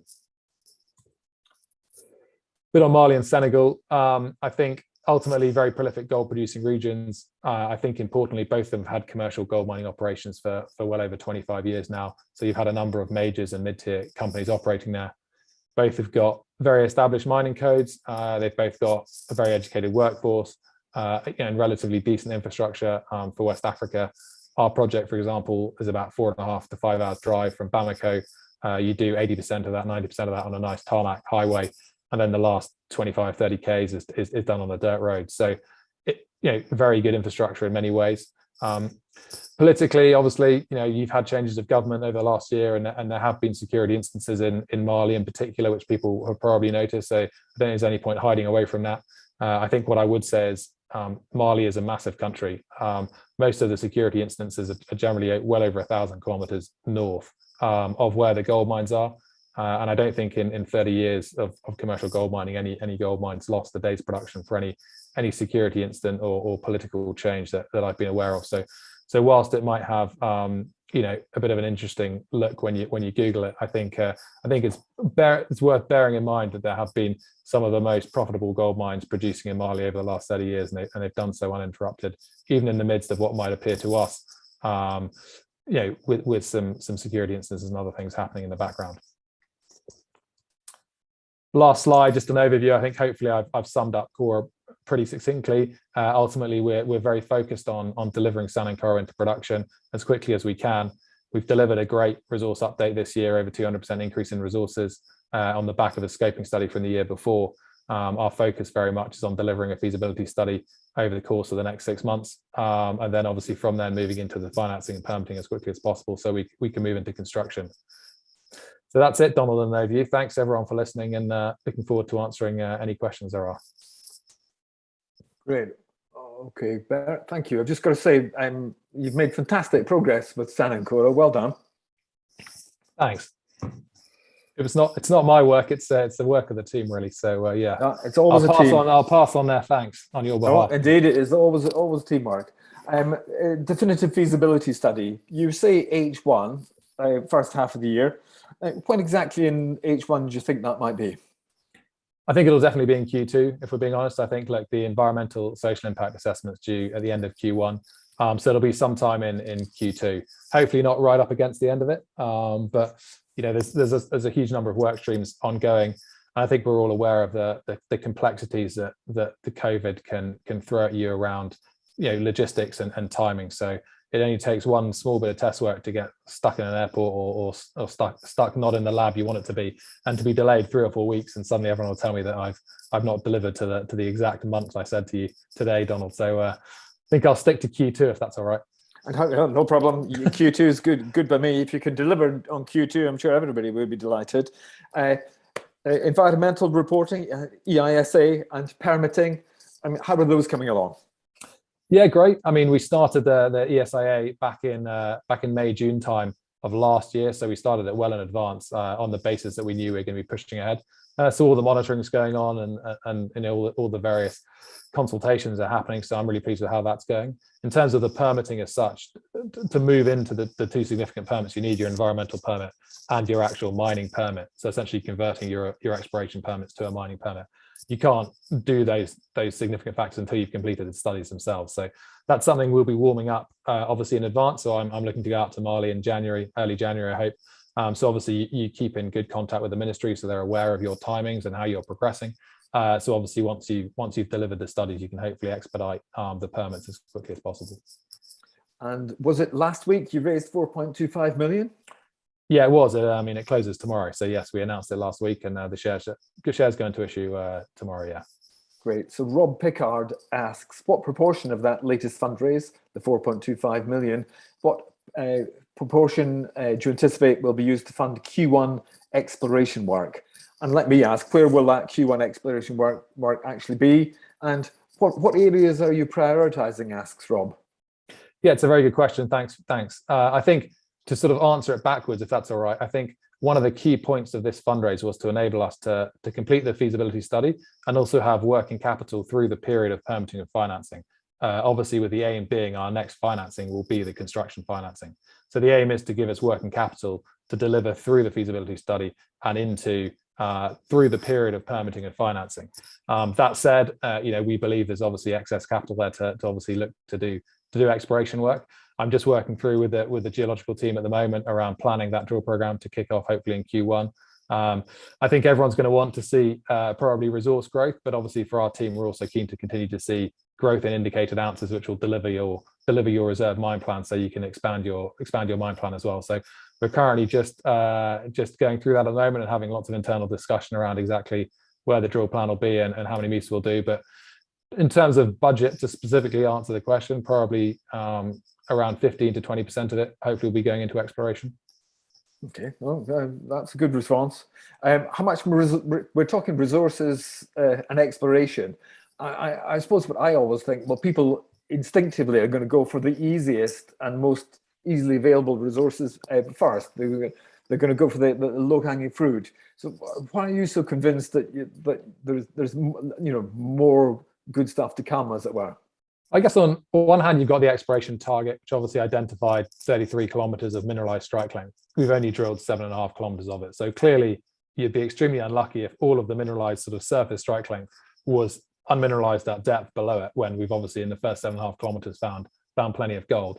I think also you'd be extremely unlucky if all of your pits essentially ended in mineralization in your last sets of holes. If suddenly your next step out hole on every pit was barren, it's obviously extremely unlikely. The style of mineralization in West Africa, you know, these things go on and on. So I think we're extremely confident because we know there's lots of gold there. We've obviously got sort of step out holes which haven't been brought into resources because there isn't enough density of holes yet. And obviously I think the other factor I'd say is all of these resources we've got are fully pit constrained. So ultimately, you know, there is obviously more gold there which ultimately does not fall within the pits, which have been constrained. So obviously we're already aware, you know, where there's more gold, and obviously you can look to infill and put more density of drilling around places to add ounces, certainly. But as I said, it's obviously a balance. Our focus very much is getting onto production and focusing on cash flow, delivering cash flow. So for us, there's a balance between adding reserves and adding total inferred ounces. Yep. Okay. That gives me two different ways I can go. Let's talk term sheet. Let's talk financing. So when after the DFS can you actually draw on the term sheet, and when do you think that might be, Bert? And how does it work in practice? Do you want to just sort of break it down and tell us how you anticipate it's going to work? Yeah, I think there's a few factors at play here. Again, I guess by putting sort of timelines and exact things on it, you always risk yourself tripping over yourself. But ultimately, there's there will be a debt package. There's obviously the equity term sheet, and which has already been signed, which we're looking to obviously convert and draw on. My expectation is that there's probably going to be a period of at least 3 to 4 months, potentially 5 months, where you're going to be looking to complete the permitting, and at the same time looking to negotiate and get a debt package as well as part of the project financing, and then obviously go through the various hurdles to sign off the term sheet. Ultimately, the term sheet, we need to get into detailed documentation on it. Obviously, I'm already engaging with Lionhead continuously. I had an update call with them yesterday, actually, to take them through the progress on the project. And between now and completion of the DFS, there'll be monthly update calls on them. So when the DFS is completed, they're not just seeing it cold. They're abreast of obviously the developments as the rest of the market will be with RNSs updating on progress as we go. In terms of the term sheet itself, as we said, up to 30% of it, the Lionhead are prepared to syndicate with other shareholders. I think we need to put in place we haven't put in place a specific mechanism of how that would work. But I think also, hopefully people can clearly see in the recent fundraiser we did, which was at a premium to the spot price, ultimately that was led by our larger shareholders, happy to continue to hold the 10p price. They do have, and we do have, the interests of the retail and some of the smaller shareholders are in mind and at heart. So I'll certainly be looking to make sure there is a mechanism whereby smaller shareholders are able to come into the fundraise on the same terms as a term sheet, but that specific mechanism hasn't yet been set up. Okay, which takes me neatly to a question from worried retail investors who say that they're worried that if they load up with shares now, they're not going to be invited to join the capital raise when it happens post DFS, and that they may get diluted in the process. So you've touched upon that, but it's quite complex. I think I'm hoping. I mean, I'm obviously hoping the post DFS construction fundraise will be done at a higher price than we are now. Obviously, I think with a significant increase in gold resources, I'm hoping the DFS will show a much larger project than our scoping study currently does. So hopefully the growth in the scale of the project, which the resources have delivered, will follow through in a feasibility study and show a more positive feasibility study than our scoping study in terms of NPV and size of the project. So I'm certainly hoping that the financing will be done at a higher price initially. But ultimately, I mean, look, I think, I can only say, look, we'll do our best to make sure that the retail shareholders are able to come into the project financing as best they can, as best as we can. So yeah, does that answer the question, Don? I feel like I've lost my train there slightly in the middle. Well, there's 30% which is going to be farmed out. Will it be part of that 30%? Yeah, that's my anticipation. Yes, I mean that's give or take $8 million, which could be farmed out. So hopefully that will cover. I mean, given our largest sort of 3-4 shareholders potentially own about 60% plus of the business. I guess the portion which doesn't own, the other 40%, I would have thought, even if everyone followed their money, they would be, we'd be happy. There'd be space. Okay. Jay Deacon says, Bert, excellent progress at Cora, and then it's not so nice from now on, Bert. Hummingbird have repeatedly faced mining issues in Mali. What are you going to do to ensure that you can mine to plan? Brackets, I'm referencing Hummingbird's operations given your background. And for everybody else, you came from Hummingbird, right? Yeah, I spent 10 years of my career at Hummingbird. I lived in Liberia on the Digby project, which is obviously being operated by a Canadian company called Pasofino now. I was, I guess, part of the corporate team when we acquired Yanfalila when I was at Hummingbird. And obviously, lots of that project's gone very well. And I don't necessarily want to dwell on that too long, but ultimately the execution of the financing, the construction, ramp up and moving into production all went extremely well, and was very positive. But ultimately they've had obviously some negative issues which have impacted production over the last couple of years. And I haven't been there for a couple of years, so I can't talk in too much detail. I think in life, generally, you learn more from your mistakes than you do from when it's going well.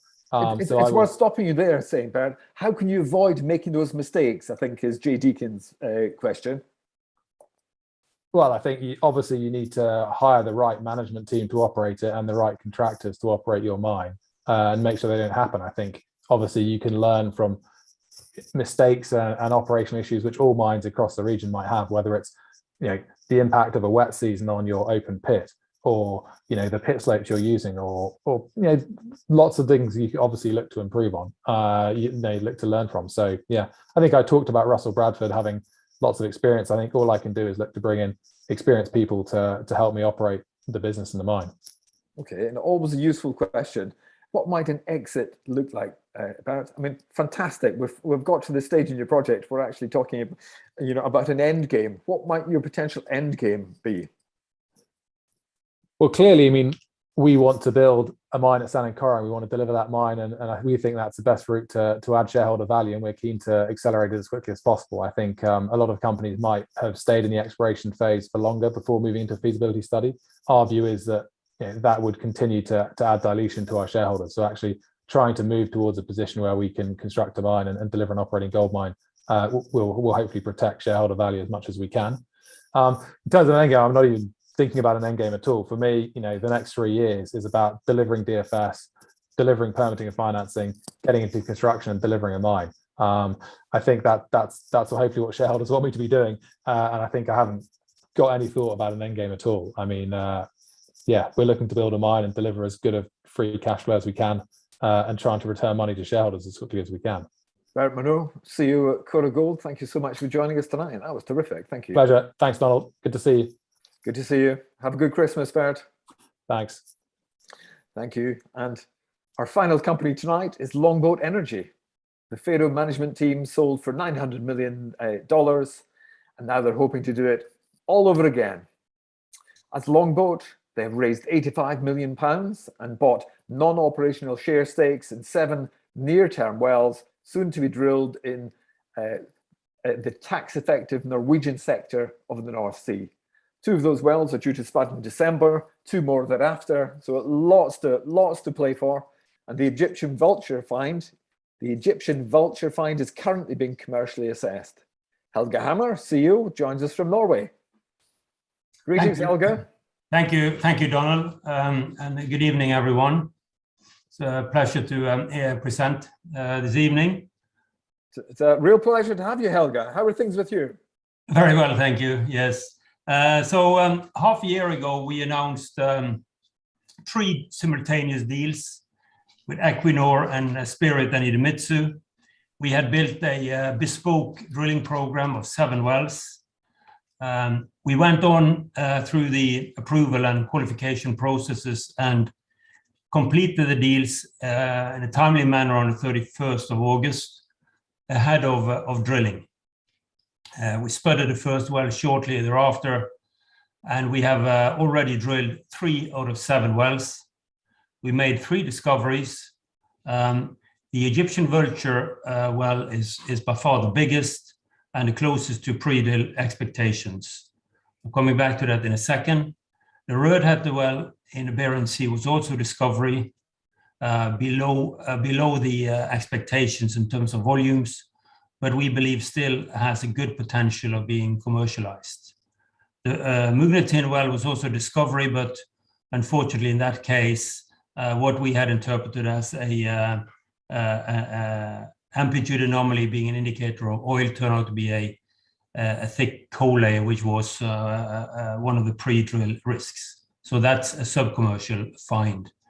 The wells have all been drilled very efficiently by the operators in a safe and safe manner and on budget. So that's all good news. We are now kind of planning for the next well. We are right in the middle of a very exciting period. There's a lot to play for still. The targets, the remaining prospective resources of the remaining 4 wells, 75 million barrels with a total upside of 267. So that's still a huge number, down from the 324, which was the number for the 7 wells. The wells are largely targeting gas resources, which we're very pleased with. Fits our thoughts on value and good ESG performance. These are all infrastructure-led exploration, all near-field opportunities, all within tie-back distance. That means they have attractive economics. They have good potential for commercialization through swaps or divestments from our side. And they also have a very positive environmental impact. In parallel with this active program, we continue to chase M&A opportunities, and I'm coming back to that. So let's take a closer look at Egyptian Vulture. This is a well that was targeting a very large seismic anomaly sitting in the Norwegian Sea just next to the Maria discovery. It was an old Faroe discovery.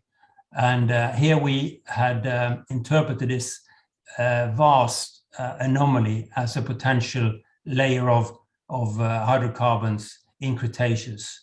And this came in on prognosis, extremely happy with that.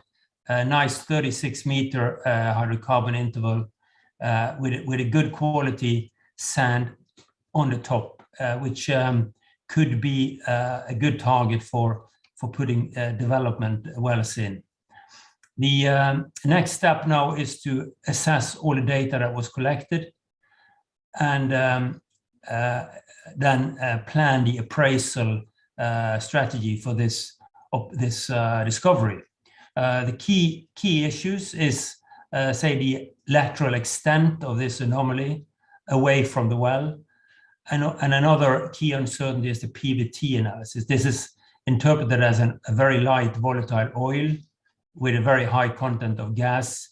It means it's close to what's called supercritical conditions, means it could behave well in a depletion drive. And as we have already highlighted in our press releases, we believe recovery factors can be significantly higher than what has been announced so far by the operator. Work will go on for a few months to make sure we have interpreted the seismic and updated the seismic interpretation, the reservoir models, the fluids, the recovery factor, before we go on to decide on the appraisal well and appraisal well location. This is in an area where a lot of discoveries are being made, a lot of development projects are underway, so plenty of opportunity here to commercialize. The two nearby big hubs is the Åsgard and Kristin fields. Both have ample gas and oil processing capacity. The other discovery we made in the Barents Sea was the Rødhette discovery, around 9 to 12 million barrels, which is not insignificant. We believe this could be developed in conjunction with other discoveries and volumes in the area. There's a lot of work ongoing to plan gas export from Goliath and Alke. Also, Tornerose, just to the north of Rødhette, is an undeveloped gas and oil rim discovery. There is also a lot of activity here to look at production of blue ammonia or blue hydrogen with gas. And this is an area where you have ample electricity and gas, and hence it's a good and very small population. So it's a good opportunity to use that energy for new type of blue transitional energy projects. If we go on to look at the next wells, we have 4 more wells coming. Extremely excited about this program ahead. The next well is due to spud this month. That's the Ginny Hermine, which we operated by Equinor. Then we have 2 more wells operated by Equinor coming in the end of Q1, starting with Kveikje, drilled by the deep sea Stavanger rig, and followed back to back by Cambozola. And then in the summer, early summer, we expect to spud Copernicus because the tendering for the rig is ongoing. That will be operated by Pignig, the Polish operator. If we look a bit closer at these wells, Ginny is in an area which we know intimately well from many years working in this area with Faroe Petroleum. We drilled the discoveries just to the south here, the Bug and Heim, which you see on the map there. And we also had the Pil and Bua, which became the Fenja project, and Njord. All of that were important Faroe assets. And so we are kind of right on home turf here. And the well is being drilled right in between two discoveries, the Galtvot to the west, and then you have Hasselmus to the east, which is a development project now because that has been sanctioned and is underway as a satellite to Drogen. In this prospect, we have stacked reservoir potential, Upper Jurassic Rogn and Middle Jurassic Garn, in which case, if it comes in at both levels, could be quite a significant volume. We then, let's say, take a look at the Cambosola, which is, we have 25% of a very, very significant prospect. This is what we could call a play opener in a mature area. It's a play opener because on long offset seismic, you suddenly can see these fans and channels, and they stand up as very bright. And with a lot of good gas indications, there are gas chimneys and shallow gas also in this area. So huge potential volumes immediately next to infrastructure. Kvitebjørn field is a big gas discovery and gas development project, which could be a host for Cambosola. And you have other giant fields here like Snorre and Gullfax and the Troll field just to the south. And then look, zooming out a bit, you see how this is an extremely prolific area. A lot of discoveries have been made lately. That's because of the big advances in new seismic. So there are discoveries like Swisher, Equinus South, Blasto, Røversø, and so forth. So Equinor here is hoovering up discoveries to take into development.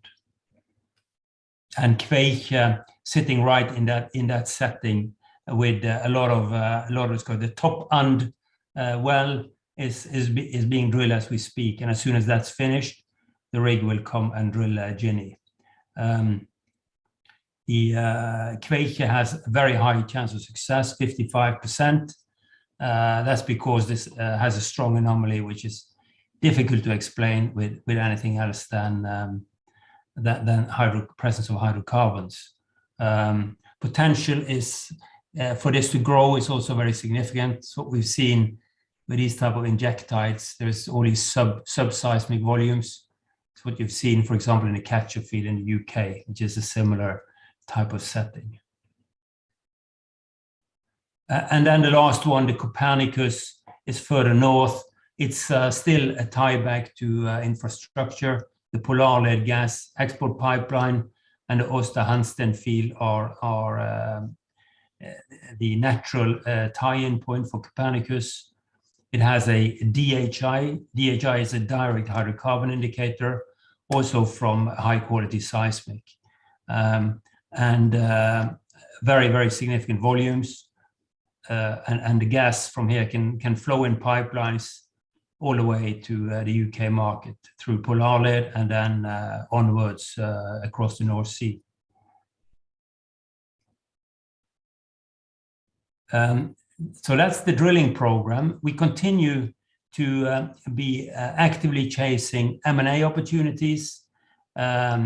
We think we are in a very excited market right now with a lot happening. Norway is seeing a huge amount of development projects being brought forward to sanction. And that combined with relatively few players looking to grow and invest. There are some still growing, looking at much larger deals than us, and some looking at smaller deals. But this sweet spot of $100 to $200 million would be, say, an area where there are relatively few companies, but quite a lot of deals. So we are relatively optimistic on finding some attractive opportunities. The strategy for Longboat is unchanged. We set off to replicate what Faroe Petroleum did and build an E&P, a full cycle E&P company. We've started with exploration, but the intention is definitely to grow into production and build 2P reserves. We have a proven record. We have a very skilled team, a lot of competency in M&A, and we are all shareholders, so we're worried about share price being low. Means we have a lot of focus on any deals we do being value accretive to shareholders. The company is in a strong position financially. Very pleased that the wells that have been drilled so far have come in on budget. Means we are in well cashed up for the remainder of the program with equity capital and with the exploration finance facility. It's worth noting that the Norwegian government have proposed change in the Norwegian petroleum tax system. That's a very interesting change because we have for years now benefited from the exploration tax refund, which has been hugely successful for Norway and led to a lot of big discoveries and a lot of growth in production. The proposal by the government is to extend that exploration tax refund into a general repayment of the tax part of all your losses. So instead of just having an exploration refund, we get a refund against all our loss position, which means that the threshold, for example, for developing or participating in development for a small company is very significantly reduced, which again then have impact on the M&A market. So it opens up new opportunities for us. So that's in short, in summary then, we are well underway with a very exciting program. We drilled 3 wells, one significant success in the Egyptian Vulture. The appraisal well is being planned. We'll come back to that as soon as we're ready to make that decision. 4 more exciting wells with huge volume potential to come. Next well spudding already expected this month, and then further in end of Q1. And it's all focused on near field exploration. Delivering gas to the UK and to the continent is seen as, I think the recognition that the gas is important transitional fuel is awakening up thing that is happening in Europe.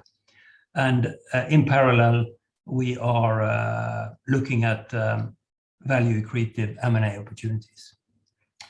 Thanks for that. Thank you, Helge. Fantastic. That sort of it seems to have summed up your career in one presentation, really. You know an awful lot about the Norwegian shelf. Yes.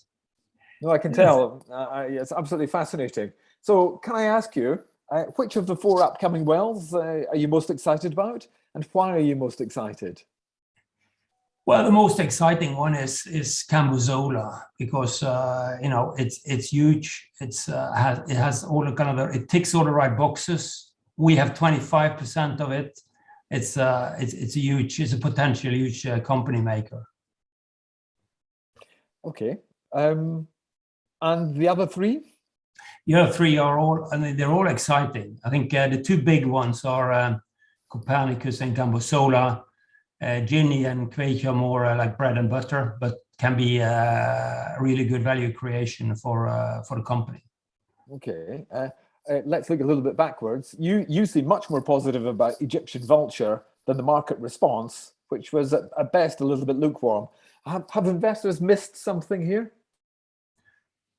Yeah, well, I think it's something we've seen before. You know, it's a typical problem with an exploration well that sometimes you need to drill an appraisal well before the market really recognizes the potential value. I think that's what we see here, is that you know, I wish it was such that, let's say, one well could resolve all issues, and in some cases it can. You know, if it's a small, very well-defined structure and you drill a successful well.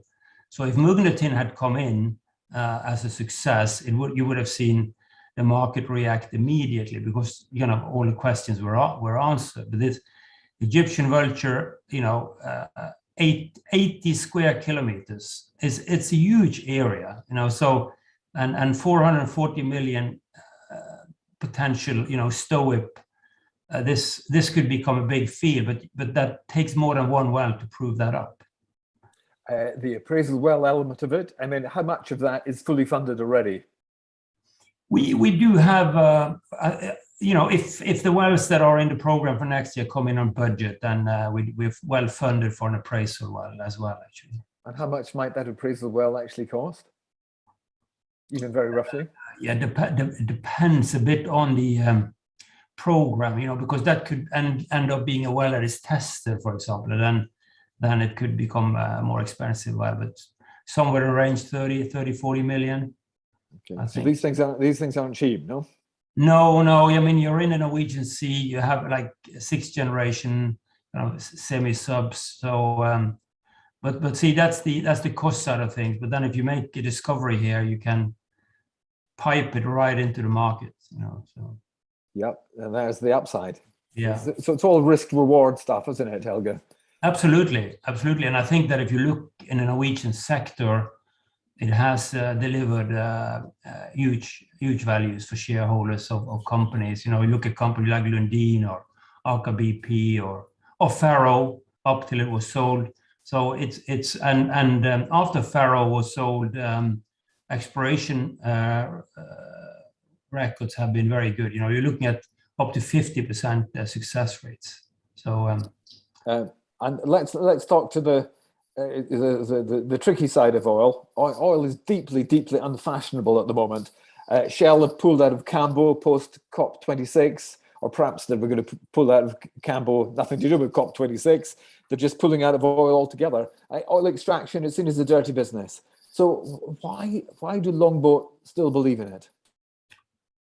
Well, I think it's you know, oil and gas is needed for years to come. You know, it's I think there's a wake up happening. You see the electricity prices and gas prices in the UK, and we have the same here in Norway.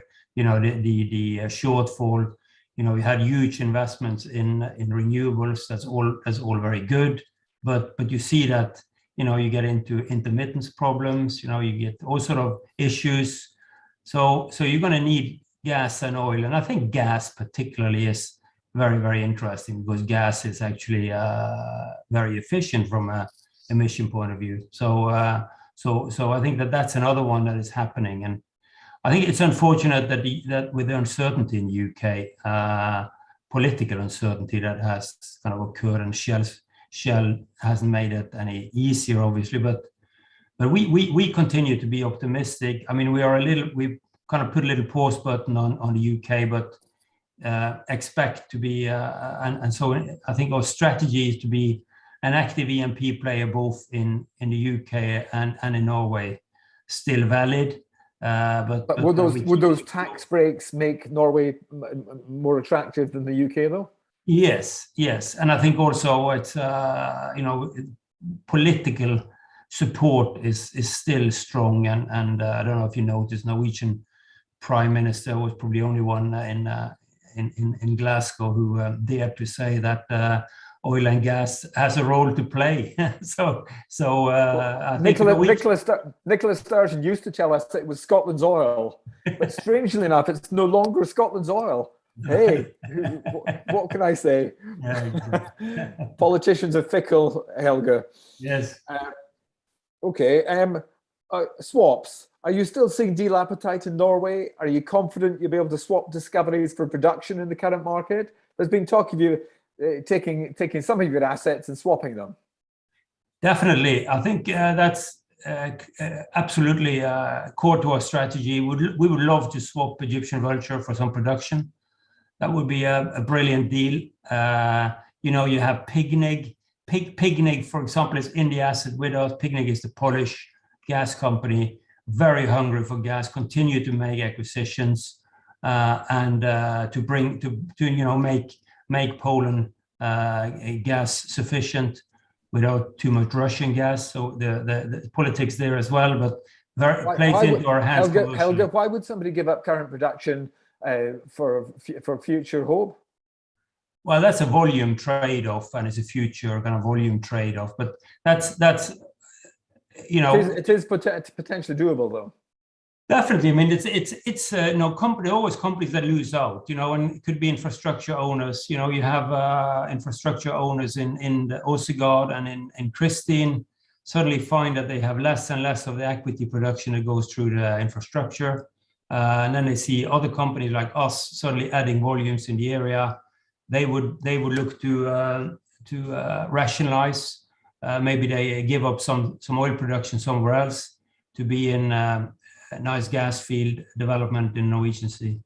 Okay, which takes us neatly to a question from the London South East chat board, which is often where I go to find my questions, to be honest.